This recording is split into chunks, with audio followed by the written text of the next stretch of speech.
আসসালামু আলাইকুম। জাতীয় রাজস্ব বোর্ডে হেফ বিজ্ঞপ্তি প্রকাশিত হয়েছে, যেটিতে আমরা বাংলাদেশের ৫২টি জেলা থেকে পুরুষ ও মহিলা উভয় প্রার্থী অনলাইনের মাধ্যমে আবেদন পত্রটি সম্পন্ন করতে পারবেন।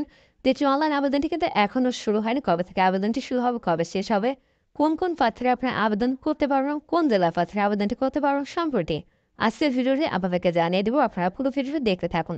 নিয়োগে এখানে মতো একটি পদের ক্যাটাগরি দেওয়া রয়েছে, সেগুলো অফিস সহায়ক, যেটিতে বেতন স্কেল হচ্ছে ৮,২৫০ টাকা থেকে ২০,০১০ টাকা।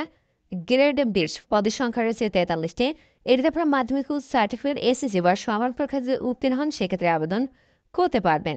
নিচের অংশে আবেদন সংক্রান্ত শর্তাবলী দেওয়া রয়েছে। আবেদনের ক্ষেত্রে প্রার্থীকে অবশ্যই জন্মস্থলে বাংলাদেশের নাগরিক হতে হবে। তবে আপনাদের যে বয়স নির্ধারণ করা হচ্ছে সেটি হল ৭ জেলা ২০২৪ সেপ্টেম্বর তারিখে প্রার্থীর বয়স ১৮ থেকে ৩০ বছরের মধ্যে হতে হবে, তাহলে কেবলমাত্র আবেদনটি করতে পারবেন। এখানে যে ওয়েবসাইটের ঠিকানাটি দেখতে পাচ্ছেন, এখান থেকে আপনারা অনলাইনের মাধ্যমে আবেদনটি করতে পারবেন। তো আবেদনটি শুরু হবে ৭ জুলাই ২০২৪ তারিখ সকাল ১০টা থেকে। আবেদনটি শেষ হবে ২৮ জুলাই ২০২৪ তারিখ বিকাল ৫টায়।